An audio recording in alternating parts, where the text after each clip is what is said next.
دین کی بات پھیلانا صدقہ جاریہ ہے۔ ثواب کی نیت سے ویڈیو کو شیئر ضرور کیجیے۔ جزاک اللہ۔ بسم اللہ الرحمن الرحیم۔ الحمد للہ رب العالمین والصلاة والسلام علی سید الانبیاء والمرسلین۔ اللہم رب اشرح لی صدری ویسر لی امری واحلل عقدۃ من لسانی یفقہوا قولی واجعل لی وزیرا من اہلی۔ اللہم الہمنی رشدی وأعذني من شر نفسي۔ اللهم أرنا الحق حقا وارزقنا اتباعه وأرنا الباطل باطلا وارزقنا اجتنابه۔ اللهم ارحمنا بالقرآن العظيم واجعله لنا إماما ونورا وهدى ورحمة۔ اللهم ذكرنا منه ما نسينا وعلمنا منه ما جهلنا وارزقنا تلاوته آناء الليل وأطراف النهار وَاجْعَلْهُ لَنَا حُجَّةً يَا رَبَّ الْعَالَمِينَ آمین یا رب العالمین بجاہ سید المرسلین۔ اللہ رب العزت کا بے پناہ شکر اور اس کا احسان ہے کہ جس کی توفیق سے قرآن مجید کے افہام و تفہیم کی غرض سے اس کو سمجھنے اور سمجھانے کے لیے ہم سب یہاں جمع ہوئے ہیں، اور انشاءاللہ تعالی سورہ فاتحہ سے اس کا آغاز کرتے ہیں۔ سب سے پہلے نمبر پر تفسیر ہے، یعنی قرآن پاک، درس قرآن۔ دوسرے نمبر پر پھر حدیث ہے، اور تیسرے نمبر پر فقہ ہے بہار شریعت۔ سورہ فاتحہ کے اور بھی بہت سے نام ہیں، اس لیے کہ اہل عرب کے ہاں جو چیز عظمت والی اور شان والی ہوا کرتی ہے، یعنی کوئی بہت عظیم چیز ہے، بڑی شان والی چیز ہے، تو اس کے وہ نام بھی بہت زیادہ رکھا کرتے تھے۔ کوئی بہت عظیم چیز ہے تو اس کے نام زیادہ رکھتے تھے، یعنی کہ چاہے اسے آپ عقیدت کی وجہ سے کہہ لیں یا محبت کی وجہ سے، اس سے بڑے خوبصورت ناموں سے، الگ الگ ناموں سے پکارا کرتے تھے۔ تو سورہ فاتحہ کا ایک نام جو بہت ہی مشہور ہے، وہ تو آپ جانتے ہیں کہ اسے سورہ فاتحہ کہا جاتا ہے، اور اس کو سورہ فاتحہ اس وجہ سے کہا جاتا ہے کیونکہ یہ جو قرآن مجید کی شروعات ہوتی ہے، قرآن کھلا اور سورہ فاتحہ کی شروعات ہوئی، تو فاتحہ کہتے ہیں اصل میں جہاں سے ابتدا ہو، اسی لیے اب چابی جو ہے، جو چابی ہم تالا جس سے کھولتے ہیں، اس کو مفتاح کہا جاتا ہے، اس سے بھی کھولا جاتا ہے، تالا کھولا جاتا ہے۔ تو یہاں سے سورہ فاتحہ سے چونکہ قرآن کھلتا ہے، قرآن کی شروعات ہوتی ہے، قرآن کی ابتدا ہوتی ہے، تو اس لیے ایک اس کا جو سب سے مشہور نام ہے وہ سورہ فاتحہ ہے۔ اس کے علاوہ اور کچھ نام اگر آپ کے ذہن میں رہ جائیں تو یاد رکھنے کی کوشش کریں۔ اس کو فاتحۃ الکتاب بھی کہا جاتا ہے، کیونکہ قرآن مجید کی یعنی کتاب کی شروعات، اللہ کی کتاب کی شروعات چونکہ اس سے ہوتی ہے، اس لیے اس کو فاتحۃ الکتاب بھی کہا جاتا ہے۔ ام القرآن بھی کہا جاتا ہے سورہ فاتحہ کو۔ ام القرآن یعنی پورے قرآن کا جو نچوڑ ہے اس کی اصل، اس وجہ سے اس کو ام القرآن بھی کہا جاتا ہے۔ اسی وجہ سے مکہ مکرمہ کو آپ نے سنا ہوگا کہ ام القریٰ کہا جاتا ہے۔ ام القریٰ تمام آبادیوں کی اصل اور جڑ، تو سورہ فاتحہ کو ام القرآن کہا جاتا ہے، قرآن کی اصل۔ اور سورہ کنز کہا جاتا ہے، یعنی خزانہ ہے یہ، اور خزانہ کس کا؟ اللہ کی معرفت کا، اللہ کی ہدایت کا خزانہ کھلنے جا رہا ہے سورہ فاتحہ سے، اس لیے اس کو سورہ کنز بھی کہا جاتا ہے۔ سورہ کافیہ کہا جاتا ہے، یعنی تمام نمازوں میں پڑھی جاتی ہے، اور آخر کی فرض والی جو آخر کی رکعتیں ہوتی ہیں ان میں صرف یہی رکعت کافی ہو جاتی ہے، دوسری کوئی ایسی صورت نہیں ہے کہ اس کی جگہ پر آپ اس سے پڑھ لیں۔ تو یہ تمام رکعتوں میں پڑھی جانے والی صورت ہوتی ہے، اور ہمیشہ ہر جگہ ہر رکعت میں کافی ہوتی ہے، اس لیے اسے سورہ کافیہ بھی کہا جاتا ہے۔ سورہ وافیہ بھی اس کا نام ہے، اس لیے کہ جب یہ سورہ نماز میں پڑھی جائے گی تو ہمیشہ اس سورت کی یعنی سورہ فاتحہ کی خاصیت ہے کہ ہمیشہ پوری پڑھی جاتی ہے، جبکہ دیکھتے ہیں دوسری اور بھی قرآن مجید کی بہت سی صورتیں ہیں، اس کی چند آیتیں، 3 آیتیں بھی پڑھ لی، ایک بڑی آیت بھی پڑھ لی، لیکن سورہ فاتحہ پڑھی جائے گی اور ہمیشہ پوری پڑھی جائے گی، تو اس لیے اس کو سورہ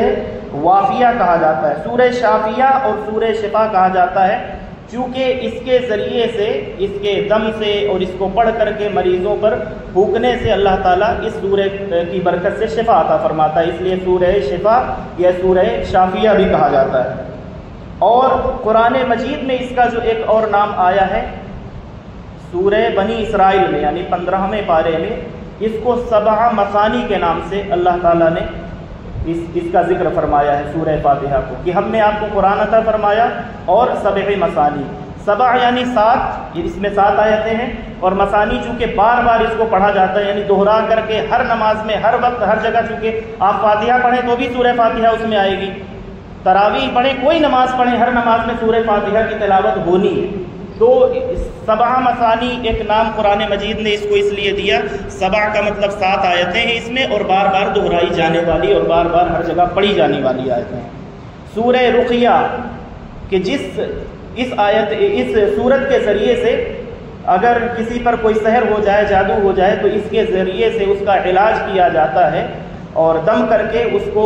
ٹھیک کیا جاتا ہے، اس لیے اس کو سورہ رقیہ کی کہا جاتا ہے۔ سورہ حمد، اس میں چونکہ اللہ کی حمد ہے۔ سورہ دعا، چونکہ اس میں اللہ تعالیٰ سے دعا مانگنے کا طریقہ اور اس کے آداب کا ذکر اللہ تعالیٰ نے فرمایا ہے۔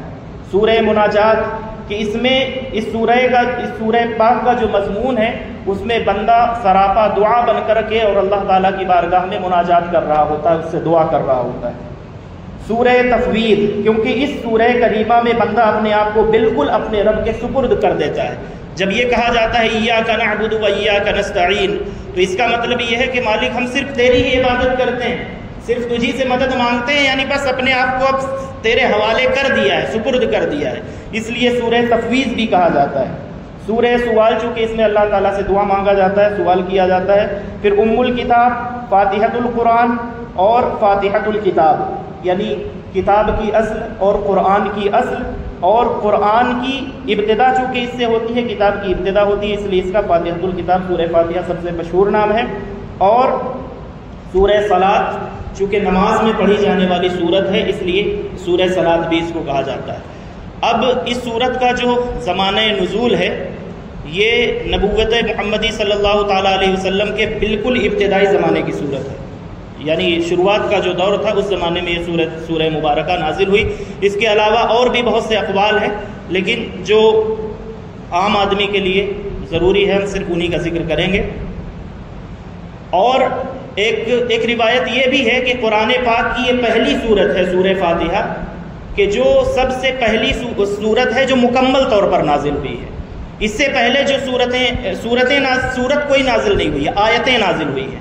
جیسے حضور پر پہلی وحی کون سی آئی ہے؟ اقرأ بسم ربک الذی خلق، یہاں سے وحی کی ابتدا ہوئی ہے اور قرآن مجید کی بھی ابتدا ہوئی ہے، لیکن 5 آیتیں نازل ہوئی تھی، پوری سورت نازل نہیں ہوئی تھی۔ اس کے بعد بھی جو وحی آئی ہے اس میں الگ الگ موقع پر آیتیں نازل ہوتی رہیں، جتنی آیتیں اللہ تعالیٰ چاہتا تھا۔ مکمل طور پر پہلی مرتبہ جو سورت نازل ہوئی ہے وہ یہ سورہ فاتحہ ہے، یہ سب یاد رکھنے والی چیزیں، سورہ فاتحہ ہے۔ اور سورہ مدثر نازل ہوئی ہے، سورہ مزمل نازل ہوئی ہے اس سے پہلے، لیکن وہ مکمل صورتیں نازل نہیں ہوئی ہیں۔ اب دیکھیں کہ اب یہ اس گویا کہ سورہ فاتحہ کا انٹروڈکشن اور اس کا تعارف کرتے ہوئے اس کو توجہ کے ساتھ سنیے گا، میں تیزی کے ساتھ آپ کے سامنے اس کو پیش کرتا ہوں، رکھتا ہوں کہ دراصل یہ سورت ایک دعا ہے، سورہ فاتحہ، جو خدا تعالیٰ نے ہر انسان کو سکھائی ہے جو اس کتاب کا مطالعہ شروع کر رہا ہے، یعنی جو قرآن کو کھولتا ہے، پڑھنا چاہتا ہے اور قرآن مجید سے ہدایت حاصل کرنا چاہتا ہے، تو اللہ تعالیٰ نے قرآن کھولنے سے پہلے اس جگہ پر اس سورت کو رکھ کر کے اس کو گویا کہ یہ دعا سکھائی ہے کہ کتاب کی ابتدا میں اس کو رکھنے کا مطلب یہ ہے کہ اگر تم واقعی اس کتاب سے فائدہ اٹھانا چاہتے ہو تو پہلے خداوند عالم سے یہ دعا کرو۔ اور انسان فطرتاً دعا اسی چیز کی کیا کرتا ہے جس کی طلب اور خواہش اس کے دل میں ہوتی ہے، اور اسی صورت میں کرتا ہے جبکہ اسے احساس ہو کہ اس کی مطلوب چیز اس ہستی کے اختیار میں ہے جس سے دعا کی جا رہی ہے، یعنی کہ جس کے بارے میں انسان دعا کرے گا وہ اس چیز کی چاہت رکھتا ہوگا تب دعا کرے گا، اور دوسرا جس سے دعا کر رہا ہوگا اس کو یہ بھی معلوم ہوگا کہ میں اس سے مانگ رہا ہوں تو یہ دینے پر قادر ہے، یعنی اس کے اختیار میں ہے۔ تو قرآن مجید کی ابتدا میں اس دعا کی تعلیم دے کر گویا کہ انسان کو یہ تلقین کی گئی ہے کہ وہ اس کتاب کو راہ راست کی جستجو کے لیے پڑھے، یعنی ہدایت پانے کے لیے پڑھے۔ قرآن پڑھنے کا مقصد ہدایت حاصل کرنا ہو، طالب حق کی سی ذہنیت لے کر کے، یعنی حق کو پانے والے کا ایک ذہن بنا کر کے، اور یہ جان لے کہ علم کا سر چشمہ خداوند عالم ہے، اسی لیے اسی سے رہنمائی کی درخواست کر کے پڑھنے کا آغاز کرے، یعنی اللہ تعالیٰ سے دعا کرتے ہوئے اور اس مضمون کو سمجھ لینے کے بعد یہ بات خوب واضح ہو جاتی ہے قرآن اور سورہ فاتحہ کے درمیان حقیقی تعلق کتاب اور اس کے مقدمے کا سا نہیں ہے۔ جیسے دوسری کتابیں ہوتی ہیں تو اس میں کتاب لکھنے والے کی جانب سے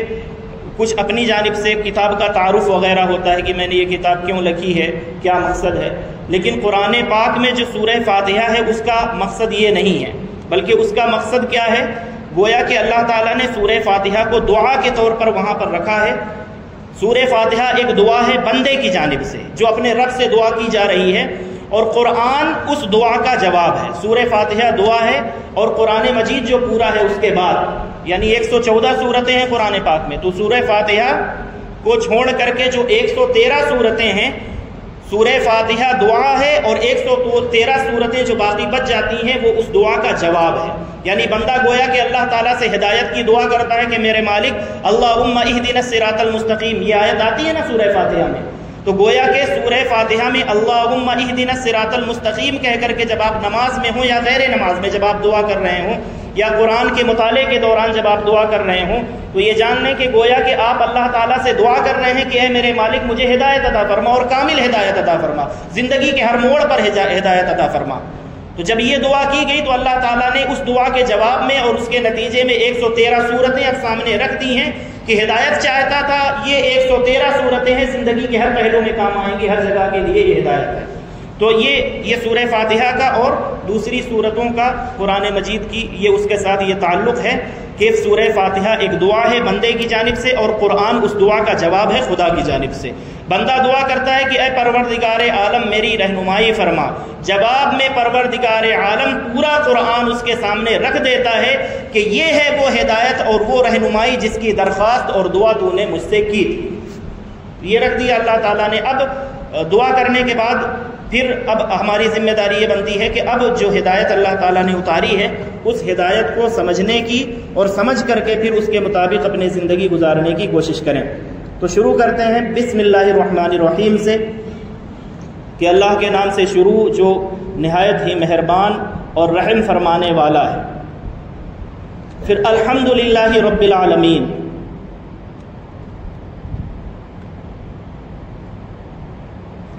الحمدللہ رب العالمین، تمام تعریفیں اللہ جل شانہ کے لیے، اللہ کے لیے۔ اس میں جو حمد ہے، حمد کے ساتھ شکر بھی اس میں شامل ہے۔ دعا کی گئی اور دعا کا جواب کیا ملا ہے کہ یہ پوری ہدایت کے لیے پوری کتاب تمہارے سامنے ہے، تو اللہ تعالیٰ کی حمد بھی ہے اس میں، اور اس کی اس نعمت پر، ہدایت والی نعمت پر اور اس کی تمام نعمتوں پر اس کا شکر بھی ہے کہ مولا تعالیٰ کی بارگاہ میں اس کی حمد ہے اور اس کا شکر ہے کہ اس نے ہمیں یہ تمام نعمتیں عطا فرمائی، زندگی عطا فرمائی اور اس کے ساتھ یہ ہدایت عطا فرمائی۔ الحمدللہ رب العالمین، تمام تعریفیں، تمام حمد، تمام خوبیاں اور تمام بزرگی اللہ رب العزت کے لیے جو تمام جہانوں کا پالنے والا ہے، تمام جہانوں کا رب ہے۔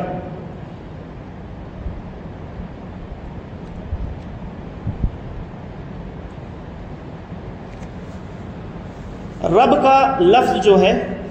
الحمدللہ رب العالمین، تو رب کا جو معنی ہے عربی میں تقریباً 3 معنوں کے لیے استعمال ہوتا ہے۔ مالک کے لیے، آقا کے لیے، رب العالمین یعنی تمام جہانوں کا مالک ہے۔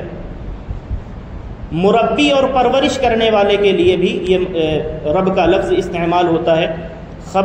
خبرگیری کرنے والا، نگہبانی کرنے والا، اور تیسرا معنی حاکم کے معنی میں، فرما روا کے معنی میں۔ تو جس معنی میں یہاں پر جو اللہ رب العزت نے فرمایا کہ تمام جہانوں کا رب ہے، تو یہاں تینوں معنی مراد ہیں کہ وہ مالک بھی ہے تمام جہانوں کا، اور ان کی پرورش کرنے والا بھی ہے، اور ان کے اوپر حاکم بھی ہے، نگہبان بھی ہے۔ تو تینوں معنی یہاں پر اس آیت پاک میں شامل ہیں۔ پھر اگلی آیت ہے الرحمن الرحیم، بہت زیادہ مہربان اور رحم فرمانے والا۔ تو رحمان اور رحیم، رحمان کے معنی میں رحیم سے زیادہ رحمت پائی جاتی ہے، لیکن اللہ تعالیٰ نے دونوں جب ایک ہی معنی کے تقریباً الفاظ ہیں، بس معنی میں کمی یا زیادتی کے لیے استعمال ہوتے ہیں، لیکن دونوں کو اللہ تعالیٰ نے گویا کہ یہاں پر ذکر کرنے کا مقصد یہ تھا، اپنی اس کی جو رحمت ہے، رحمت کاملہ چونکہ بہت وسیع ہے، تو اللہ تعالیٰ کی رحمت بہت زیادہ ہے، تو اس کی زیادتی کے اظہار کرنے کے لیے رحمان کا بھی استعمال فرمایا اور ساتھ میں رحیم کا لفظ بھی اللہ تعالیٰ نے اس آیت پاک میں ذکر فرمایا ہے، یعنی مبالغہ کرنے کے لیے، اس کی رحمت کی وسعت کو بتانے کے لیے۔ جیسے کہ ہم اپنی زبان میں بھی اس طرح کے بہت سے الفاظ استعمال کرتے ہیں، حسین و جمیل ہم کہتے ہیں، کوئی خوبصورت ہو تو حسین کا معنی بھی خوبصورت، جمیل کا معنی بھی خوبصورت، لیکن وہ بہت زیادہ خوبصورت ہے تو اس کی خوبصورتی کے لیے اس طرح کے الفاظ ہم استعمال کرتے ہیں۔ تو اسی طرح کی یہ مثال ہے کہ اللہ تعالیٰ نے اپنی رحمت کو بیان کرنے کے لیے یہ رحمان اور رحیم کا لفظ اللہ تعالیٰ نے اس میں ذکر فرمایا ہے۔ اب اللہ تعالیٰ کی تعریف میں رحمان اور رحیم کا لفظ استعمال کرنے کے بعد اللہ تعالیٰ نے رحیم کا جو اس میں اضافہ فرمایا ہے وہ اپنی رحمت کی وسعت کو بتانے کے لیے اس میں ذکر فرمایا ہے۔ اس کے بعد مالک یوم الدین، بدلے کا دن ہے، جو قیامت کا دن ہے، یا روز جزا جس کو کہا جاتا ہے۔ روز جزا کا مطلب ہی یہ ہوا کہ بدلے کا دن، جس دن بدلہ دیا جائے گا، تو قیامت کے دن کا، بدلے کے دن کا اور روز جزا کا مالک ہے، یعنی اس دن کا مالک ہے جب تمام اگلی پچھلی نسلوں کو جمع کر کے ان کے کارنامہ زندگی کا حساب لیا جائے گا، وہ قیامت کا دن ہے، اور ہر انسان کو اس کے عمل کا پورا صلہ عطا کیا جائے گا۔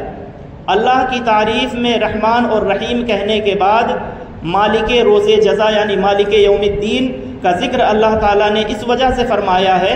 کہ دیکھو وہ رحمان تو ہے، رحیم بھی ہے، لیکن ایک دن آنے والا ہے کہ رحمان اور رحیم ہونے کے باوجود وہ تم سے حساب بھی لے گا۔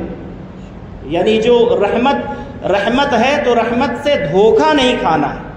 رحمت ہے تو رحمت کی امید ضرور رکھنا ہے، لیکن رحمت کی امید کا مطلب یہ نہیں ہے کہ بندہ اس کی نافرمانی کرنے لگے کہ وہ تو رحمان و رحیم ہے۔ تو ساتھ ہی فوراً یہ توجہ دلا دی کہ وہ مالک یوم الدین ہے، پھر ایک دن آنے والا ہے کہ جس دن وہ حساب بھی لے گا اور حساب کو برابر کرے گا، اور وہ جب اس دن کا مالک ہے، مالک یوم الدین ہے، تو ایسا با اختیار ہے اور ایسا منصف ہے کہ آخری فیصلے کے روز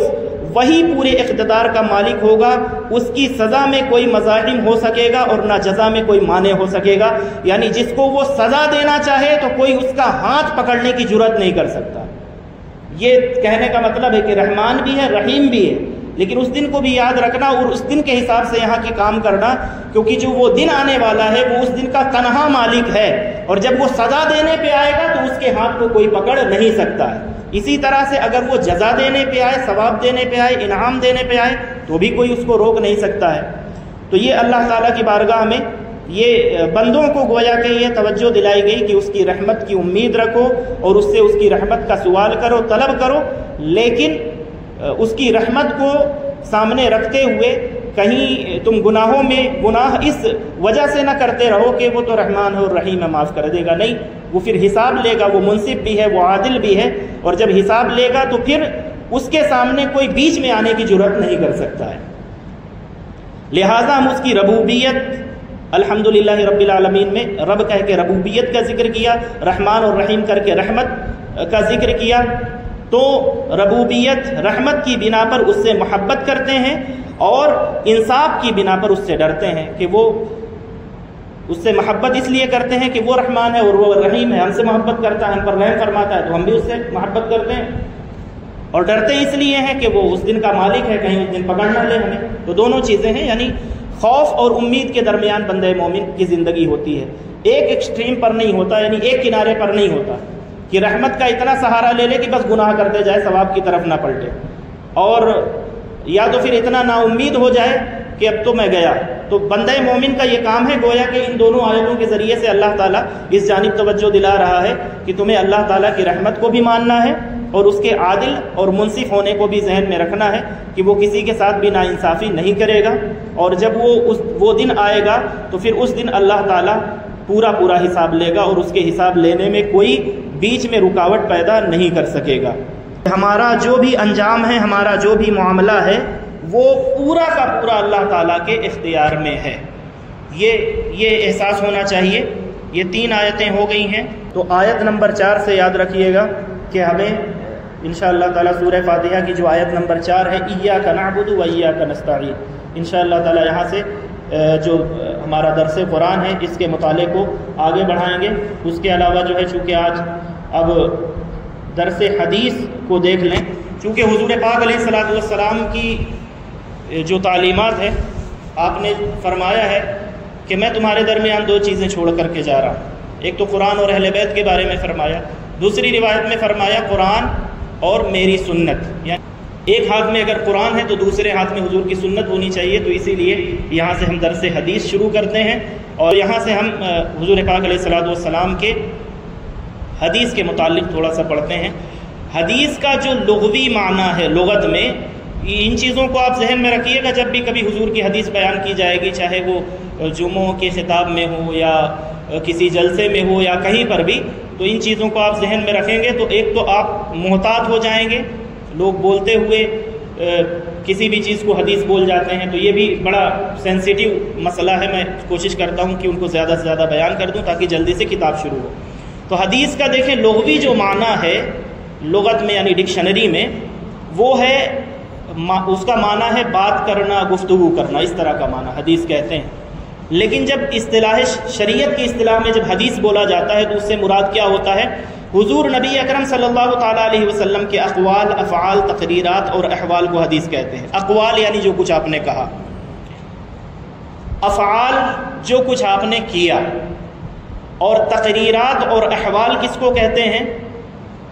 کہ آپ کے سامنے کوئی کام کیا گیا، کسی صحابی نے کیا ہو اور آپ اس پر خاموش رہ گئے تو وہ بھی دلیل بن گئی، وہ بھی حدیث بن گئی۔ یعنی حضور کے سامنے کسی نے کچھ کیا، حضور نے منع نہیں کیا، یعنی یہ دلیل بن گئی کہ حضور نے منع نہیں کیا، مطلب صحیح ہے۔ اگر غلط ہوتا تو حضور منع فرما دیتے۔ تو حدیث پاک تین چیزوں کا نام ہے، حضور نے جو کچھ کہا، حضور نے خود جو کچھ کیا، یا حضور کے سامنے حضور کے صحابہ میں سے، ساتھیوں میں سے کسی نے کوئی کام کیا اور حضور نے اس سے منع نہیں فرمایا، تو یہ اسے حدیث کہتے ہیں۔ اور حدیث کی اس لحاظ سے تین قسمیں ہو جاتی ہیں۔ حدیث قولی جو کہی گئی، یعنی جس کا کہہ کر کے حضور نے حکم دیا ہے کہ یہ کرنا ہے، یہ نہیں کرنا ہے۔ حدیث فعلی جو کچھ حضور نے کیا ہو، اور حدیث تقریری وہی کہ جس کو دیکھ کر کے حضور پاک علیہ الصلوۃ والسلام خاموش رہے ہوں، تو خاموشی بھی ایک رضامندی کی دلیل ہے کہ ٹھیک ہے، ورنہ حضور پاک کوئی بھی نبی اس کے سامنے کوئی غلط کام کیا جائے تو نبی کا کام ہی یہ ہے کہ وہ ٹوکے گا، وہ منع کرے گا۔ یہ کوئی ہمارے جیسے مولویوں کی بات نہیں ہے کہ وہ دیکھ کر کے اگر کوئی اس طرح کا آدمی ہوگا مالدار تو وہ چھوڑ دے گا، غریب آدمی ہوگا تو اس کا گریبان پکڑ لے گا۔ ہوتا ہے نا ہمارے یہاں، یعنی کہ لوگوں کی حیثیت دیکھ کر کے ان کے اوپر سزائیں اور دھارائیں لگائی جاتی ہیں۔ جو تھوڑا سا پاورفل آدمی ہے اس کو کوئی ٹچ نہیں کرے گا، چھوڑ دے گا، وہ کچھ بھی کرتا رہے، اور جو کمزور ہے سارا دین اسی کو بتائیں گے، سارا دین اسی کو سمجھایا جائے۔ لیکن نبی کی یہ شان نہیں ہے، وہ کوئی فرعون بھی کرے، ابو جہل بھی کرے، تب بھی نبی اس کو ہاتھ پکڑ کے بتا دے گا کہ یہ کام تیرا غلط ہے۔ آپ نے دیکھا یہ مہینہ آنے والا حضرت سیدنا ابراہیم خلیل اللہ علیہ نبینا علیہ الصلوۃ والسلام کا، نمرود کے دربار میں آپ نے اس کے ساتھ مناظرہ کیا۔ نبی حق گوئی سے کبھی بھی پیچھے نہیں ہٹتا ہے۔ تو یہ حدیث کی تعریف ہے، قولی جو کہہ کر کے بیان کی جائے، فعلی جو حضور نے کیا ہو، فعل یعنی عمل کے ذریعے سے، اور تقریری جو حضور سید عالم صلی اللہ تعالیٰ علیہ وسلم کے سامنے کوئی کام کیا گیا ہو اور آپ نے اس سے منع نہ فرمایا ہو۔ تو بنیادی طور پر یہ یاد رکھیے گا، یعنی کہ جو قولی، فعلی، تقریری، یہ تو آپ کو شاید یاد نہ رہے، اور یاد کر سکتے ہیں تو وہ لکھنے کی صورت ہی میں یاد ہو سکتی ہے، لیکن اپنے طور پر یاد ہو سکتی ہے کہ جو حضور نے کیا، جو حضور نے کہا، اور جو کچھ حضور کے سامنے کیا گیا، اس طرح سے یاد رہے گی۔ اور پھر آگے دیکھیں، اب ایک حدیث پاک میں آپ کے سامنے پیش کرتا ہوں، وہ یہ اس کتاب کی حدیث نہیں ہے، لیکن یہ ڈرانے کے لیے اور لوگوں کو سمجھانے کے لیے۔ سنن ترمذی ہے، کتاب العلم عن رسول اللہ صلی اللہ تعالیٰ علیہ وسلم، 2660 نمبر، سیدنا مولا علی کرم اللہ تعالیٰ وجہہ الکریم علی ابن ابی طالب اس حدیث پاک کے راوی ہیں۔ وہ حضور سید عالم صلی اللہ تعالیٰ علیہ وسلم کا ارشاد بیان کرتے ہیں، اور میں نے اس حدیث کو حدیث پاک کی کتاب شروع کرنے سے پہلے اس لیے رکھا ہے، توجہ کے ساتھ سنیے گا، کہ بہت سے لوگ کسی بھی چیز کو حدیث کہہ دیتے ہیں۔ تو حضور پاک علیہ الصلوۃ والسلام نے کیا فرمایا؟ لا تکذبوا علی، میرے اوپر جھوٹ نہ باندھنا، جس بات کے بارے میں معلوم نہیں ہے کہ میں نے کہا ہے۔ تمہارے پاس دلیل ہونی چاہیے، یا تو کہیں پڑھا ہو، یا تو کسی عالم سے، صحیح عالم جو ہے اس سے سنا ہو، اور سن کر کے پوری بات تمہیں یاد ہو، تب آپ کہہ سکتے ہیں کہ یہ حدیث ہے، ورنہ حضور فرماتے ہیں لا تکذبوا علیہ، میرے اوپر جھوٹ نہ باندھنا، فإنہ من کذب علیہ یلج فی النار، اس لیے کہ مجھ پر جو جھوٹ باندھے گا، میرے اوپر جو افطرا کرے گا، تو حضور پاک علیہ الصلوۃ والسلام نے فرمایا مجھ پر جھوٹ باندھنے والا جہنم میں داخل کیا جائے گا۔ تو یہ سینسیٹیو ایشو ہے کہ نہیں؟ کسی بھی چیز کو بندے کہہ دیتے ہیں، لوگ کہہ دیتے ہیں کہ حدیث ہے۔ تو حدیث جب بھی آپ اپنی زندگی میں اتنی احتیاط اس مجلس کی برکت سے ضرور لائیے گا کہ جب بھی آپ کسی چیز کو حدیث کہیں تو آپ کو معلوم ہونا چاہیے کہ حدیث ہے اور کتنی ہے۔ مثال کے طور پر کوئی چھوٹی سی حدیث اگر آپ کے ذہن میں ہو، جیسے العلم فریضۃ علی کل مسلم، علم حاصل کرنا ہر مسلمان مرد و عورت پر فرض ہے، تو یہ خلاصہ اگر آپ کے ذہن میں ہے کہ حضور نے یہ فرمایا ہے، تب آپ کہہ سکتے ہیں کہ حضور نے یہ فرمایا ہے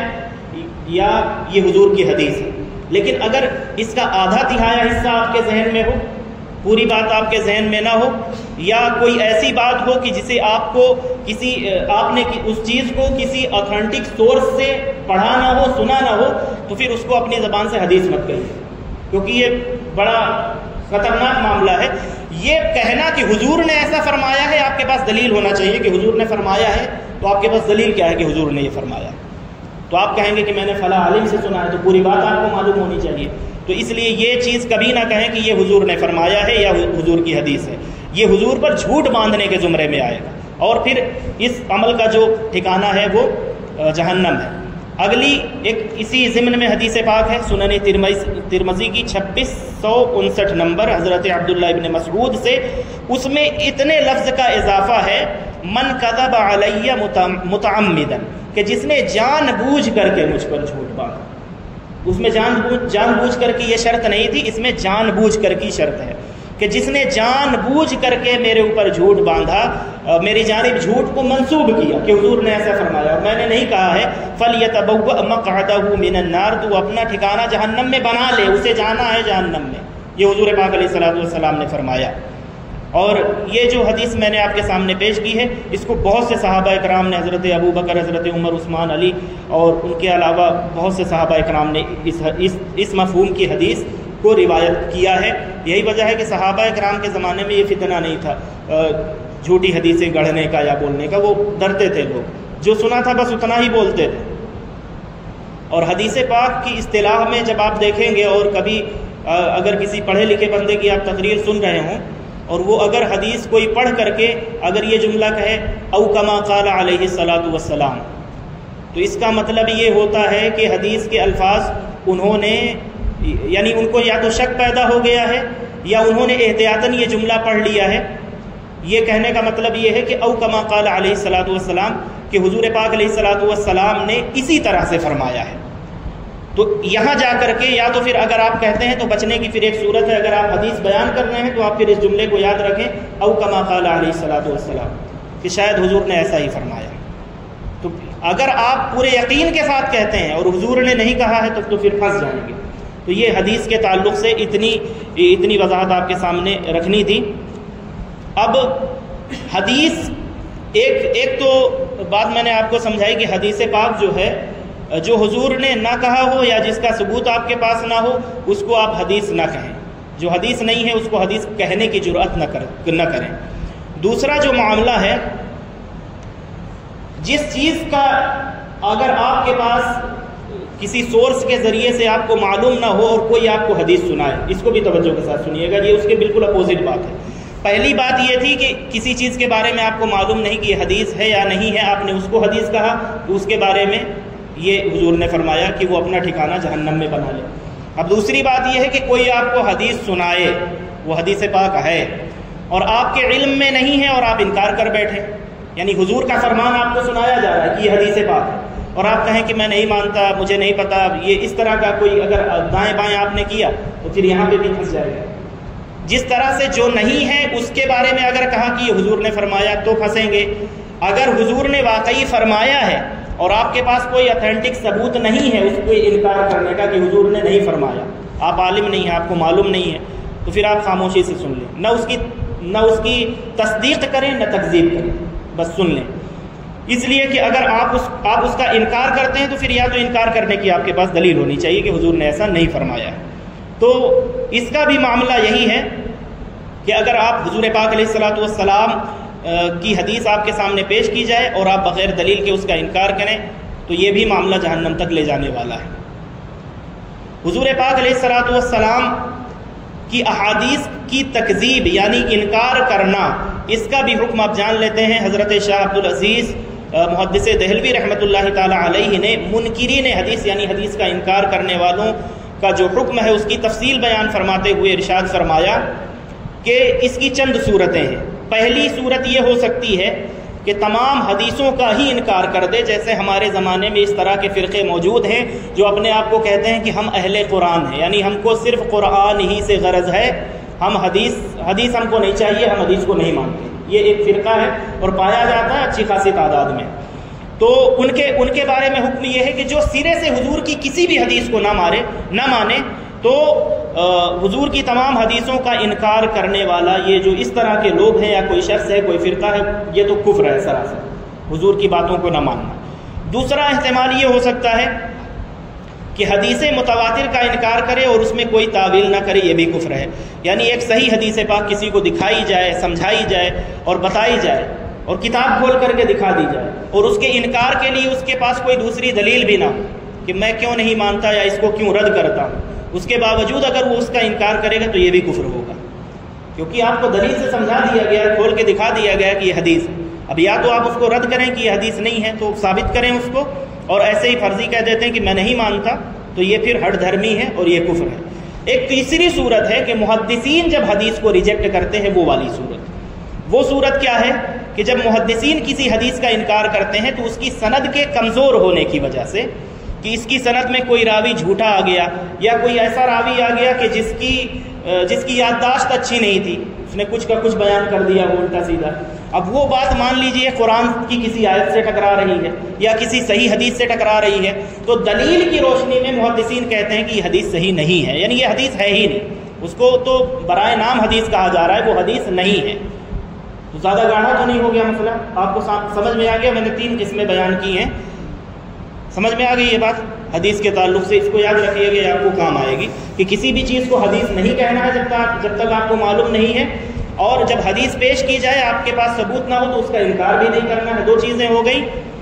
اور جو محدثین کے بارے میں اگر کوئی کہے کہ وہ بھی تو انکار کرتے ہیں، تو اس کے لیے آپ کو یہ یاد رکھنا ہے کہ محدثین یعنی حضور پاک علیہ الصلوۃ والسلام کا کوئی بھی فرمان جب یہ کہا جاتا ہے کہ یہ حدیث ضعیف ہے، مطلب کمزور ہے، تو کہنے کا مطلب یہ ہوتا ہے کہ حضور کا کوئی بھی کلام وہ کمزور نہیں ہے، وہ ضعیف نہیں ہے، سند کمزور ہے، جس سند کے ساتھ بیان کیا جا رہا ہے۔ مثال کے طور پر یہ ابھی حضرت علی کی میں نے آپ کو روایت سنائی، حضرت علی نے حضور سے روایت کی، پھر حضرت علی نے بیان کی ہوگی کسی تابعی کو، تابعی نے تبع تابعی کو، امام بخاری تک یا جس محدث نے اپنے کتاب میں درج کیا ہے وہ پوری سند ذکر کرتا ہے کہ میں نے ان سے سنا، انہوں نے ان سے سنا، انہوں نے ان سے سنا، پھر صحابی، پھر رسول اللہ تک۔ تو بیچ میں اگر کوئی ایسا راوی آ جاتا ہے، سند لمبی ہو جاتی ہے، یہ چین لمبی ہو جاتی ہے، تو اگر اس میں کوئی راوی ایسا آ جاتا ہے کہ جس کے بارے میں معلوم نہ ہو، یا جس کے بارے میں معلوم ہو کہ یہ جھوٹ بھی بولتا تھا، یا جس کے بارے میں یہ معلوم ہو جائے کہ یہ اس کا ذہنی توازن عمر کی وجہ سے ہی صحیح، بڑھاپے کی وجہ سے یا کسی بھی وجہ سے اس کا دماغ جو ہے وہ کام صحیح نہیں کر رہا تھا تب اس نے روایت کیا، تو یہ تمام چیزیں جب آ جاتی ہیں تو اس کو حدیث کمزور درجے کی ہوتی ہے، یہ وہ حدیث جو ہے وہ ضعیف ہوتی ہے۔ تو جب محدثین وہاں پر کہتے ہیں کہ اس حدیث کو نہیں لیا جائے گا یا اس کو ریجیکٹ کرتے ہیں، تو وہ کسی قرآن کی آیت کے مقابلے میں یا کسی صحیح حدیث کی وجہ سے اس کو ریجیکٹ کر رہے ہوتے ہیں، تو یہ ایک الگ مسئلہ ہے، اس کے لیے کوئی حکم نہیں ہے۔ حکم وہاں پر لگتا ہے جہاں حضور کی صحیح حدیث ہو اور اس کو اگر کوئی ریجیکٹ کرے تو وہ وہاں پر حکم لگتا ہے کہ وہاں پر وہ اس حدیث کو ریجیکٹ کرنے کی وجہ سے کفر لازم آتا ہے، چونکہ یہ ہٹ دھرمی وہاں پر ہوتی ہے یہاں، لیکن محدثین کے یہاں ہٹ دھرمی نہیں، وہ دلیل کی بنیاد پر کہتے ہیں کہ دیکھو قرآن تو یہ کہہ رہا ہے اور یہ حدیث یہ کہہ رہی ہے، تو پھر اس میں وہ سند کو چیک کرتے ہیں کہ اس میں راوی کون کون ہے، پھر ان راویوں کی پوری زندگی پورا ڈیٹا جمع ہے۔ یہ اسلام ہی کی خوبصورتی ہے کہ علماء اسلام نے اور محدثین نے یہ کام کر دیا ہے کہ لاکھوں راوی ہیں اور سب کے حالات زندگی کیسا تھا، کہاں کا رہنے والا تھا، باپ دادا کون تھے، کس قبیلے کا تھا، ساری چیزیں A to Z اس کی محدثین کے پاس ہوتی ہیں، پھر وہ اس کے حساب سے سلیکٹ کرتے ہیں کہ ہاں اس کی روایت لینے کے قابل ہے کہ نہیں ہے۔ یہ چیز کسی اور کے یہاں نہیں ہے، آپ دیکھیں کسی بھی دھرم کے بارے میں ان کی تو اپنی کتابیں، آپ عیسائیوں کے لے لیجئے، ان کی اپنی کتابیں جس زبان میں نازل ہوئی تھی اس زبان ہی میں نہیں ہے، وہ انگلش میں۔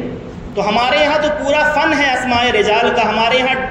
جو راوی ہیں روات حدیث ان کا پورا ڈیٹا ہے، تمہارے پاس کہاں ہے؟ لا کے دکھاؤ۔ جس کتاب کو ہمیں انشاءاللہ تعالیٰ پڑھنا ہے وہ امام نووی کی اربعین نووی ہے، اور اربعین نووی امام نووی کی جو ہے اس کا انتخاب کیا ہے۔ اس کو اربعین اس لیے کہا جاتا ہے کہ اس میں 40 حدیثیں،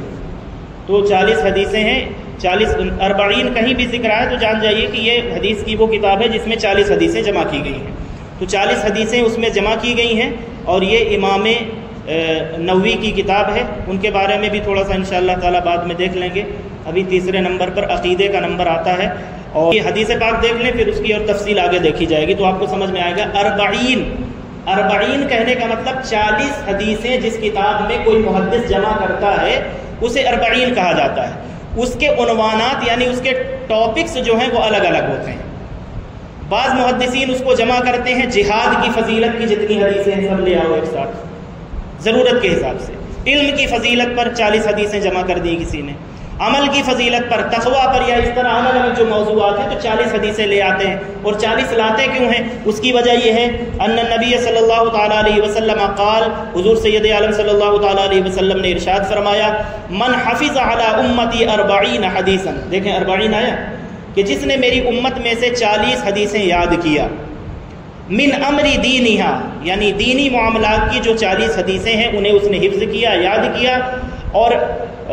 یاد کرنے سے مراد یہاں پر ہے کہ چاہے اس نے خود یاد کیا پھر اس کو لوگوں تک پہنچایا، چاہے جس طرح سے ہم پڑھ کر کے سنا رہے ہیں اس ذریعے سے پہنچایا، یعنی لکھی ہوئی کسی اور نے ہے اور سنا کوئی اور رہا ہے، سن کوئی اور رہا ہے، تو یہ بھی اس سے مراد ہے۔ اور یا آج کے جدید زمانے کے لحاظ سے اگر کوئی آڈیو اور ویڈیو کی شکل میں بھی اسے پہنچاتا ہے وہ تمام چیزیں اس میں شامل ہوں گی کہ 40 حدیثیں حضور پاک علیہ الصلوۃ والسلام کے دین سے تعلق رکھنے والی اگر کوئی وہ اس کی نشر و اشاعت کرتا ہے یا کوئی چھپوا کر کے اسے پرنٹنگ پریس کے ذریعے سے اسے عام کرتا ہے، لوگوں میں تقسیم کرتا ہے، تو حضور سید عالم صلی اللہ تعالیٰ علیہ وسلم نے اس کے بارے میں ارشاد فرمایا،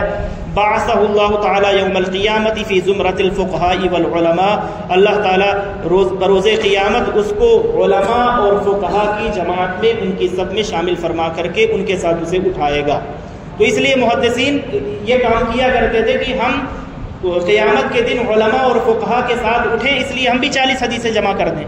تو یہ امام نووی کی 40 ہے، اور یہ ایک جلیل القدر شافعی امام ہیں، ان کے بارے میں بھی تھوڑا سا جانیں گے، اور اس حدیث پاک سے پھر انشاءاللہ تعالی جو اگلی بات ہے وہ شروع کریں گے۔ اب خاص طور سے یہ بہار شریعت ہے، اور بہار شریعت کو بھی ہم بالکل ایک طرف سے نہیں پڑھیں گے، ابھی اس کی شروعات جو ہے وہ کی جا رہی ہے عقیدے کے باب سے، یعنی یہ کتاب شروع ہی ہوتی ہے، اس کا جو پہلا حصہ ہے وہ عقیدے سے شروع ہوتا ہے۔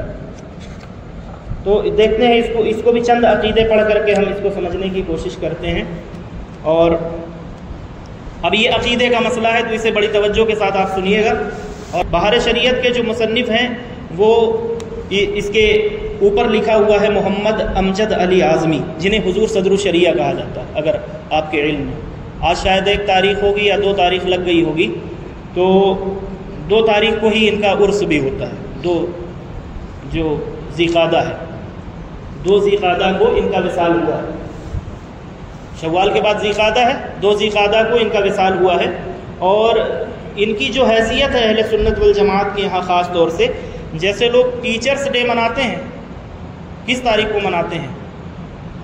مجھے یاد نہیں ہے ٹیچرز ڈے کس تاریخ کو منایا جاتا ہے، لیکن مدارس میں ٹیچرز ڈے کے طور پر وہ 2 تاریخ کو منایا جاتا ہے ان کی مناسبت کی وجہ سے، اس لیے کہ یہ ایک ایسی ہستی ہیں آج کے اس ٹائم پر اہل سنت والجماعت میں۔ اب تو اہل سنت میں بہت ڈیوائیڈ ہو گیا، اور لوگ میری خانقاہ، میرا مدرسہ اور بہت زیادہ ہو گیا، اور سب کے یہاں ہیں یہ چیزیں، لیکن جب اہل سنت والجماعت متحد تھے تو اس زمانے کی بات ہے کہ یہ واحد ایسی شخصیت ہیں کہ جن سے کسی بھی سلسلے کا کوئی فرد ہو، یعنی وہ اپنے سلسلے کو ڈھونڈتا ہوا جائے گا تو اپنے استادوں میں سے انہیں ضرور پائے گا۔ حضور صدر الشریعہ، حضور مجاہد ملت کے استاد ہیں، حضور حافظ ملت کے استاد ہیں، علامہ سید غلام جیلانی میرٹھی رحمۃ اللہ تعالیٰ علیہ۔ تو اس طرح کے بڑے بڑے جو شاگرد ہیں یہ ان کے شاگرد ہیں، اور یہ اعلیٰ حضرت کے شاگرد ہیں، اور امام اہل سنت اعلیٰ حضرت فاضل بریلوی رحمۃ اللہ تعالیٰ علیہ ان پر بہت زیادہ اعتماد کرتے تھے، بیٹوں سے زیادہ، حضور مفتی اعظم ہند سے زیادہ، حضور حجت الاسلام بڑے بیٹے سے زیادہ، یہاں تک کہ حضور اعلیٰ حضرت نے امام اہل سنت نے انہیں حضور صدر الشریعہ کو اپنا وکیل بنایا ہوا تھا، بیٹے کو وکیل نہیں بنایا تھا۔ وکیل کہنے کا مطلب یہ ہے کہ کہیں پر جا رہے ہیں تو ان کا کچھ کہنا اور کرنا، ان کا فیصلہ کرنا، یہ تمام چیزیں یعنی کہ اگر صدر الشریعہ فیصلہ کریں گویا کہ اعلیٰ حضرت فیصلہ کر رہے ہیں، اس لحاظ سے انہوں نے اپنا وکیل بنایا تھا، تو سمجھا جا سکتا ہے کہ ان کا مقام اور مرتبہ کیا ہوگا۔ پھر امام اہل سنت نے حضور صدر الشریعہ کو ایک خاص ٹائم پر جب انہیں خوب دیکھ لیا اور بہت دنوں تک یہ حضور اعلیٰ حضرت کی بارگاہ میں رہے، تو امام اہل سنت نے انہیں پورے ہندوستان کا قاضی بھی بنا دیا تھا اعلیٰ حضرت نے حضور صدر الشریعہ کو، اور ان کی بہت سی خصوصیات ہیں، بس تھوڑا سا آپ یاد رکھیے گا ان کا نام حضور صدر الشریعہ کہا جائے تو یعنی بہار شریعت کے جو مصنف ہیں یہی ان کا سب سے بڑا کام ہے جس سے ان کی پہچان ہوتی ہے، اور بہت ہی لاجواب کتاب ہے۔ اس کو علماء فرماتے ہیں، یہ اوپر دیکھیں لکھا ہوا بھی ہے، فقہ حنفی کی عالم بنانے والی کتاب، یعنی اردو کو یہ اگر ڈھنگ سے جانتا ہے وہ اس کو ڈیپلی پڑھ لے تو اس میں حاشیہ وغیرہ بھی لکھا ہوا ہے، عالم بنانے والی کتاب، یعنی کم سے کم ضروریات جو ہیں وہ اس بندے کو معلوم ہو جائیں گی، اس لیے یہ تنہا سمجھ لے ایک انسائکلوپیڈیا ہے فقہ حنفی کا۔ تو حضور صدر الشریعہ کی اور ایک شان اور عظمت کے لحاظ سے ایک بات یہ ذہن میں آتی ہے کہ حضور صدر الشریعہ نے اللہ تعالیٰ سے یہ دعا کی تھی، نام ان کا امجد علی اعظمی ہے، گھوسی کا نام سنا ہوگا آپ نے، مئو، اب تو ہاں مئو ضلع ہے، پہلے اعظم گڑھ ضلع تھا تو اب مئو ضلع میں ہے گھوسی، اور گھوسی کو جو ہے وہ طیبۃ العلماء کہا جاتا ہے، یعنی علماء کی بڑی کثرت ہونے کی وجہ سے اس جگہ گھوسی میں بہت زیادہ چونکہ مدرسے ہیں بڑے، اور وہاں ہر طرف آپ کو جو ہے علماء نظر آئیں گے، تو اس جگہ کو گھوسی کو جو ہے وہ طیبۃ العلماء کہا جاتا ہے، اور یہ وہیں کے رہنے والے تھے بہرحال، اور اپنا بہت وقت جو ہے بریلی شریف میں یعنی اعلیٰ حضرت کی خدمت میں گزارا۔ محدث صورتی کے یہ ویسے پہلے شاگرد تھے، پھر ان کی بارگاہ سے فارغ ہونے کے بعد امام اہل سنت کی بارگاہ میں حاضر ہوئے، اور انہوں نے اللہ تعالیٰ کی بارگاہ میں یہ دعا کی تھی کہ مولا تعالیٰ مجھے ہر سال حج کرنا نصیب فرما۔ تو جن کے سامنے دعا کی تھی انہوں نے سوچا کہ جب تک زندہ رہیں گے تب تک کے لیے شاید یہ دعا ہوگی، نارملی تو یہی سمجھا جاتا ہے نا کہ بھائی ہر سال حج کرے گا آدمی، کب؟ جب زندہ رہے گا تبھی حج کرے گا، مرنے کے بعد تھوڑی کوئی کرے گا، لیکن ان کو اللہ تعالیٰ نے یہ شان عطا فرمائی۔ پہلے حدیث پاک یہ ہے کہ اسی بہار شریعت میں حضور صدر الشریعہ نے اس حدیث پاک کو ذکر بھی کیا ہے، نقل بھی کیا ہے کہ جو مدینہ منورہ یا مکہ مکرمہ کی راہ پر نکلے حج کے ارادے سے یا عمرہ کرنے کے ارادے سے، اپنی بستی چھوڑ دے، نکل جائے، اور نکلتے ہی مان لیجیے اس کو موت آ جائے، تو وہ مسافر کو کس کا کہلایا؟ حرم کا مسافر کہلایا، یا عمرہ کرنے کی غرض سے نکلا تھا یا حج کرنے کی غرض سے نکلا تھا؟ تو حضور صدر الشریعہ اس حدیث پاک کو نقل فرماتے ہیں کہ جو اپنے گھر سے نکل جائے حج کے ارادے سے یا عمرہ کے ارادے سے، اور اس کو راستے میں موت آ جائے، یعنی وہ حرم نہ پہنچ سکے یا وہاں پہنچ جائے کہیں بھی اس کو موت آ جائے، وہ گھر واپس آنے سے پہلے اگر اس کا انتقال ہو گیا تو پھر ہمیشہ اس کو عمرہ کرنے کا ثواب، اگر عمرہ کے لیے نکلا ہے تو ہمیشہ اس کو عمرہ کرنے کا ثواب اللہ تعالیٰ عطا فرماتا رہے گا، اور اگر حج کے لیے نکلا ہے اور موت آ گئی تو ہمیشہ اللہ تعالیٰ اس کو حج کا ثواب عطا فرماتا رہے گا۔ تو حضور صدر الشریعہ نے اللہ تعالیٰ سے یہ دعا کی تھی، سننے والے نے اس وقت نہیں سمجھا، جن کے سامنے وہ بھی بزرگ ہستی تھی، انہوں نے سوچا ایک خاص جگہ پہ دونوں نے دعا کی، اور ایک دوسرے سے پھر بعد میں پوچھتے تم نے کیا دعا کی، تو انہوں نے اپنا بتایا، پھر ان سے پوچھا کہ آپ نے کیا دعا کی، تو انہوں نے کہا کہ میں نے اللہ تعالیٰ سے یہ دعا مانگی کہ مجھے ہر سال حج کی توفیق عطا فرما، حج کی سعادت سے مشرف فرما۔ تو انہوں نے سوچا کہ ٹھیک ہے جب تک زندہ رہیں گے شاید اس کے حساب سے مانگا ہے، لیکن انہیں نہیں معلوم تھا کہ یہ حج کرنے کے لیے نکلے ہیں، اور اس زمانے میں بحری سفر ہوتا تھا وہ پانی والی جہاز سے، تو جہاز پر سوار ہونے سے پہلے ہی طبیعت جو ہے وہ نیمونیا ہو گیا تھا غالباً اس ٹائم پر، اور پھر ان کا وصال ہو گیا۔ تو یہ اس لحاظ سے چونکہ حج کے لیے نکل چکے تھے اور پہنچنے سے پہلے ہی راستے ہی میں گویا کہ سفر کی حالت میں مسافر تھے، اسی حالت میں آپ کا انتقال ہوا، تو اس لیے ان کی دعا اس انداز میں قبول ہوئی۔ پھر بعد میں انہوں نے بتایا کہ مجھ سے یہ بات ہوئی تھی، جن بزرگ سے یہ بات ان کی ہوئی تھی، حضور صدر الشریعہ کی، انہوں نے اس راز کو لوگوں کے سامنے بیان کیا کہ دیکھو میں نے اس وقت نہیں سمجھا تھا کہ انہوں نے اللہ تعالیٰ سے یہ دعا کی تھی، لیکن یہ اس انداز میں قبول ہوئی ہے۔ انہوں نے اللہ تعالیٰ سے دعا کی کہ مولا مجھے ہر سال حج کی توفیق عطا فرما، اور اللہ تعالیٰ نے حج پر سفر کے لیے ان کو گھر سے نکال کر انہیں ہر سال ثواب دینا تھا، اس لیے اللہ تعالیٰ نے ان کی جتنی زندگی تھی ان کی روح قبض فرما لی، اور ہمیشہ ہمیشہ اس طرح سے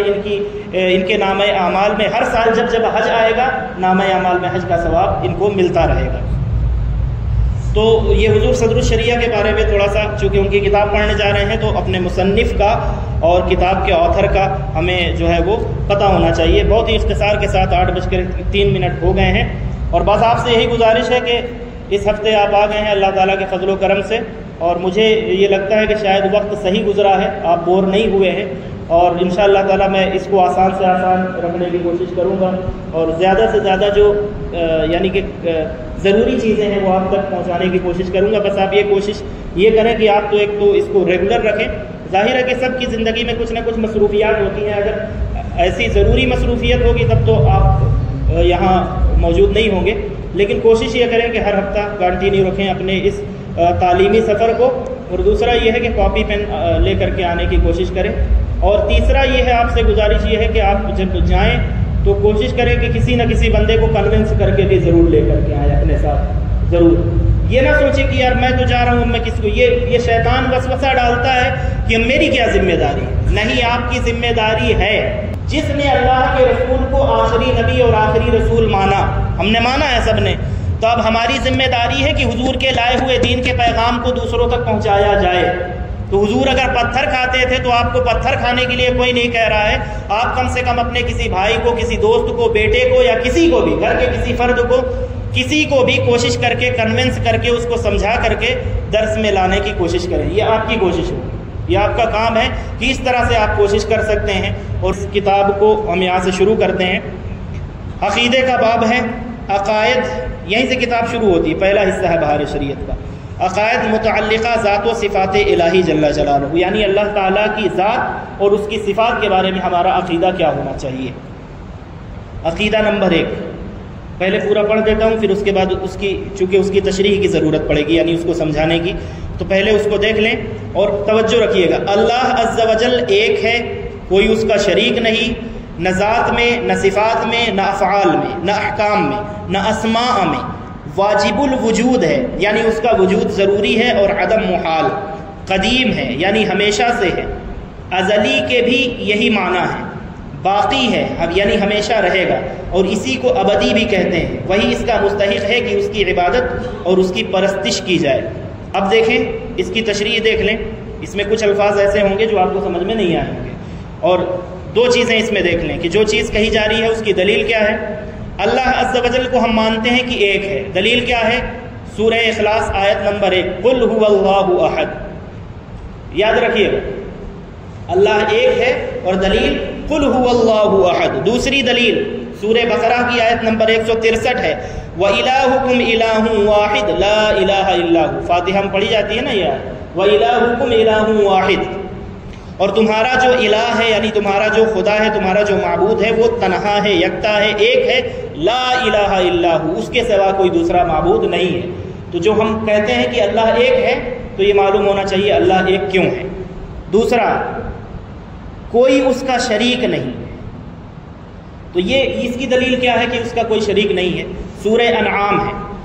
سورہ انعام کی آیت نمبر 163 ہے، لا شریک لہ، بس اتنے ہی کی بات کی جا رہی ہے جو چیز ثابت کی جا رہی ہے۔ تو لا شریک لہ یہ اللہ تعالیٰ نے ارشاد فرمایا، اس سے معلوم ہوا کہ اللہ تعالیٰ کا کوئی شریک نہیں۔ اب شریک کس کس چیز میں نہیں ہے؟ نہ ذات میں، ذات میں یعنی وہ جیسا ہے اس جیسا کوئی نہیں، اور نہ صفات میں، یعنی کہ اللہ تعالیٰ صفت کہتے ہیں کوالٹی کو، جو کوالٹیز اللہ کی ہیں، جو صفات اللہ کی ہیں اس جیسی کسی کی کوئی صفت نہیں، کسی کی نہیں۔ تو اللہ تعالیٰ کا کوئی شریک نہیں، یعنی کہ نہ ذات میں کوئی اس جیسا ہے، نہ صفات میں کوئی اس جیسا ہے، یعنی کہ اگر وہ رحمان اور رحیم ہے، رحم بندے بھی کرتے ہیں ایک دوسرے کے اوپر، لیکن جیسی رحمت اس کی ہے ویسی رحمت کسی کی نہیں ہے۔ تو صفات میں بھی کوئی اس جیسا نہیں ہے، اور نہ افعال میں۔ افعال کا مطلب یہ ہے کہ اللہ تعالیٰ جیسا کوئی کام کے لحاظ سے، یعنی جو کچھ اس نے کیا ہے تو اپنے کام کے لحاظ سے بھی کوئی اس جیسا نہیں ہے۔ یہ اس کا کام کیا ہے؟ یہ دنیا پوری بنائی ہوئی ہے، تو ہے کسی کا کام اس جیسا؟ تو کوئی افعال میں بھی جو کام اس نے کیے ہیں کوئی اپنے افعال میں بھی اس جیسا نہیں ہے۔ اس کے بعد نہ احکام میں، تو اس کا احکام میں کوئی اس جیسا نہیں ہے۔ سورہ کہف کی آیت نمبر 26 ہے، وَلَا يُشْرِكُ فِي حُكْمِهِ أَحَدًا، احکام میں کوئی اس جیسا نہیں، یعنی اپنے احکام، اپنا حکم جب وہ نازل کرتا ہے، کسی کو حکم سناتا ہے، دیتا ہے، تو کوئی اس کا شریک نہیں ہے کہ وہ کہے کہ نہیں یہ نہیں ہونا چاہیے، یہ ہونا چاہیے۔ وہ حکم نازل کرتا ہے تو تنہا ہے اور خود مختار ہے۔ وہ جب حکم دیتا ہے تو لا شریک لہ فی حکمہ، اللہ تعالیٰ کا جو احکام نازل فرماتا ہے تو اس احکام میں نہ تو اس کے دینے میں کسی سے مشورہ کرنے کا وہ محتاج ہے اور نہ پابند ہے، اور نہ کوئی جب وہ احکام نازل کرنے لگے تو کوئی اس کے حکم کو دینے سے اس کو روک نہیں سکتا۔ تو اس کے احکام میں بھی کوئی شریک نہیں، نہ اسماء میں، اس کے جو نام ہیں وہ اس کے نام بھی بس اسی کے ہیں، اس کے اسماء میں بھی کوئی اس کا شریک نہیں۔ سورہ مریم کی آیت نمبر 65 ہے، هل تعلم له سمیہ۔ اس آیت پاک کی تفسیر میں، تفسیر کبیر میں امام راضی فرماتے ہیں، المراد انہ سبحانہ لیس لہ شریک فی اسمہ، کہ جس طرح کے اس کے پاک نام ہیں اس کے ناموں جیسا کسی کا نام بھی نہیں، تو اس کے ناموں میں بھی کوئی اس کا شریک نہیں ہے۔ واجب الوجود ہے اللہ تعالیٰ۔ واجب الوجود کو سمجھیے گا تھوڑا سا، یہ سمجھنے والی چیز ہے۔ واجب الوجود کس کو کہتے ہیں؟ واجب الوجود کا مطلب یہ ہے، شرح فقہ اکبر، یہ امام اعظم ابو حنیفہ کی جو ہے کتاب ہے، تو اللہ تعالیٰ واجب الوجود ہے۔ لا یشبہ شیئا من الاشیاء من خلقہ، کوئی بھی چیز، یعنی اللہ خالق ہے، اس کے علاوہ جتنے ہیں سب کے سب کیا ہے؟ مخلوق ہے، تو مخلوق میں سے خالق کی مشابہ کوئی بھی نہیں ہے۔ آگے دیکھیں، لِأَنَّهُ تَعَالَى وَاجِبُ الْوُجُودِ لِذَاتِهِ وَمَا سِوَاهُ مُمْكِنُ الْوُجُودِ۔ اللہ تعالیٰ، اس اصطلاح کو اگر یاد رکھ سکتے ہیں تو یاد رکھیں، اللہ تعالیٰ واجب الوجود ہے، اس کے علاوہ جتنے ہیں سب ممکن الوجود ہیں۔ یعنی واجب الوجود نے جب یہ چاہا کہ ہمارا وجود ممکن ہو سکے تو ہمارا وجود ہے، خود سے تو نہیں ہے، ایک خاص ٹائم تک کے لیے ہے۔ جب اس نے چاہا تو یہ وجود ماں کے پیٹ میں تھا، جب وہ چاہ رہا ہے تو یہاں پر ہے، جب چاہے گا تو قبر میں ہوگا، جب چاہے گا جہاں ہوگا، جنت میں یا جہنم میں، جسے چاہے گا۔ تو اللہ واجب الوجود ہے، یعنی خود سے ہے، اس کے وجود کے لیے کسی کی ضرورت نہیں۔ باقی اس واجب الوجود کے محتاج ہیں جتنے وجود ہیں سب ممکن الوجود ہیں، جب اس نے چاہا تو یہ ممکن ہوا۔ تو یہ بتانے کا مقصد ہے،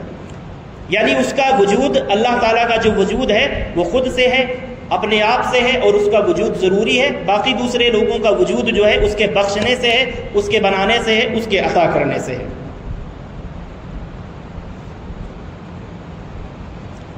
آگے یعنی اس کا وجود ضروری ہے اور عدم محال ہے۔ عدم کہتے ہیں یعنی اس کا موجود نہ ہونا۔ ہم کہتے ہیں اللہ تعالیٰ جو ہے موجود ہے، تو موجود ہونے کا مطلب یہ ہے کہ اس کا موجود نہ ہونا، یہ جو کہہ رہے ہیں عدم محال ہے، یعنی اس کا نہ ہونا محال ہے۔ اس کا ہونا ضروری ہے، اس کا نہ ہونا محال ہے۔ اور وہ قدیم ہے۔ یہاں سے یہ تھوڑے سے الفاظ ہیں، ان کو سمجھنے کی کوشش کریے گا اور اپنی زبان میں بھی سمجھ سکتے ہیں۔ بس یہ ایک ہی عقیدہ پڑھتے ہیں، اس کے بعد اذان کا وقت ہونے والا ہے۔ قدیم کہتے ہیں، قدیم کہنے کا مطلب یہ ہے یعنی ہمیشہ سے ہے۔ قدیم اور دو لفظ بولے جاتے ہیں، جو کہتے ہیں ہم ہمیشہ سے ہے اللہ تعالیٰ، اس کے لیے دو لفظ بولے جاتے ہیں، ایک قدیم ایک ازلی۔ جب کہا جائے کہ اللہ تعالیٰ ازلی ہے اور قدیم ہے یعنی ہمیشہ سے، اور اس کے سامنے دوسرا لفظ بولا جاتا ہے ہمیشہ سے ہے تو قدیم ہے ازلی ہے، اور ہمیشہ رہے گا یعنی ابدی ہے۔ سنتے ہیں نا اللہ تعالیٰ ازلی ابدی ہے، ازلی ہے مطلب ہمیشہ سے ہے، ابدی ہے یعنی ہمیشہ رہے گا۔ تو قدیم ہے یعنی ہمیشہ سے ہے، ازلی کے بھی یہی معنی ہے، یعنی ہمیشہ سے رہنے والی ذات ہے اس کی۔ اور باقی ہے، باقی ہے یعنی اللہ ہی باقی ہے، باقی کوئی باقی نہیں رہنے والا۔ اللہ خالق ہے خالق کو چھوڑ کر کے مخلوق میں سے کوئی بھی باقی نہیں رہنے والا۔ سورہ قصص کی آیت نمبر 88 ہے، وَكُلُّ شَيْءٍ هَالِكٌ إِلَّا وَجْهَهُ، ہر شے ہلاک ہونے والی ہے، فنا ہونے والی ہے سوائے اللہ تعالیٰ کے۔ تو اللہ ہی باقی ہے اور کوئی باقی نہیں رہنے والا،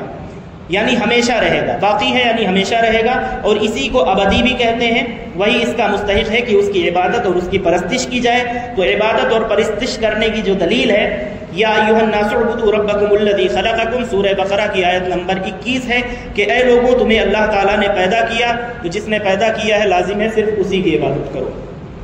ذالکم اللہ ربکم، یہ تمہارا رب ہے، لا الہ الا ہو، اس کے سوا کوئی معبود نہیں، خالق کل شیء، اسی نے ہر شے کو پیدا کیا، ہر چیز کو، فاعبدوہ، تو جس نے سب کو پیدا کیا اسی کو پوجو، اپنے ہاتھ کے بنائے ہوئے کو کیوں پوچھتے ہو، یہ کہنے کا مطلب ہے۔ ایک اگلی آیت ہے، بس ختم ہے، وَقَضَىٰ رَبُّكَ أَلَّا تَعْبُدُوا إِلَّا إِيَّاهُ، سورہ بنی اسرائیل آیت نمبر 23، کہ تمہارے رب نے یہ حکم صادر فرمایا ہے کہ اس کے سوا کسی کی پوجا نہ کی جائے، کسی کی بندگی، کسی کی پرستش اور عبادت نہ کی جائے۔ امر اللہ تعبدوا الا ایاہ، سورہ یوسف کی آیت نمبر 40 ہے، اللہ تعالیٰ نے یہ حکم ارشاد فرمایا کہ اس کے سوا کسی کی بندگی اور کسی کی عبادت، کسی کی پرستش یا پوجا نہ کی جائے۔ یہ بہار شریعت کا جو ہے صرف عقیدہ نمبر 1 ہم نے پڑھا ہے، انشاءاللہ تعالیٰ پھر آگے آپ حضرات اسی طرح سے کنٹینیو رہیں تو اس سے حوصلہ افزائی ہوتی ہے۔ ظاہر سی بات ہے کہ اتنا سب کچھ بیان کرنے کے لیے اور آپ کے حساب کی چیزیں نکال کر کے لانے کے لیے تیاری کرنی پڑتی ہے، مطالعہ کرنا پڑتا ہے۔ تو آپ حضرات جو آئے ہیں لائق صد مبارکباد ہیں، پھر سے میں آپ کو مبارکباد دیتا ہوں کہ آپ طالب علم بن کر کے اللہ کے دین اور اس کے رسول کی لائی ہوئی شریعت کا علم سیکھنے کے لیے جمع ہوئے ہیں۔ یقیناً انشاءاللہ تعالیٰ کچھ نہ کچھ سیکھنے کو ملا ہوگا، اور بس کنٹینیو رہیے۔ ہو سکے تو اپنے جو سمجھدار بچے ہیں، سمجھدار بچے جو آ کر کے یعنی کہ شور ہنگامہ نہ کریں، تو سمجھدار اگر بچے ہیں آپ کے تو انہیں بھی لے کر کے آنے کی کوشش کریں، اور انشاءاللہ تعالیٰ یہ چیزیں اپلوڈ ہوتی ہیں تو اسے بھی نظر میں رکھیں، اور اپنی خواتین کو یہ اس جانب توجہ دلائیں کہ وہ بھی جو ہے وہ ان چیزوں کو سیکھیں۔ عورتوں کے سیکھنے سے ہمارا خاندان، ہمارا گھر اور ہماری نسلیں جو ہے وہ پوری کی پوری سنورتی ہیں۔ تھوڑا سا یاد رکھیے گا، بہار شریعت کا صرف ایک عقیدہ ہم نے پڑھا ہے، اور درس قرآن میں 3 آیتیں ہم نے پڑھی، آیت نمبر 4 سے پڑھنا ہے، تو یہ چیزیں یاد رکھنی ہے مجھے بھی آپ کو بھی۔ اور درس حدیث جو ہے اسے انشاءاللہ تعالی امام نووی کی جو وہ حضور نے فرمایا 40 حدیثوں کو جمع کرنے کے جو فضائل ہیں، انشاءاللہ تعالی وہاں سے ہم اپنی بات کو شروع کریں گے۔ اور مولا کریم کی بارگاہ میں یہ دعا ہے کہ مولا کریم ہم سب کا یہاں آنا، جمع ہونا، حاضر ہونا اور اس کے گھر میں بیٹھ کر کے علم دین کو سیکھنا جو بھی ٹوٹے پھوٹے انداز میں تھا، اللہ تعالیٰ اسے اپنی بارگاہ میں قبول فرمائے۔ اور آپ حضرات یہاں پر آئے ہیں تو آپ حضرات کو اللہ تعالیٰ آپ کا آنا کامیاب فرمائے، اور آپ کے آنے سے اللہ تعالیٰ آپ کی نسلوں کو بھی جو علم آپ نے سیکھا ہے ان تک اس علم کو منتقل کرنے کی توفیق عطا فرمائے۔ آمین یا رب العالمین بجاہ سید المرسلین وما توفیق الا باللہ۔ ویڈیو دیکھنے کا شکریہ۔ اگر آپ چینل پر نئے ہیں تو سبسکرائب کر لیں، اور ساتھ ہی ساتھ بیل آئیکن پر بھی کلک کر دیں تاکہ یوٹیوب ہماری ہر ویڈیو کا نوٹیفیکیشن سب سے پہلے آپ کو بھیج دے۔ جزاک اللہ۔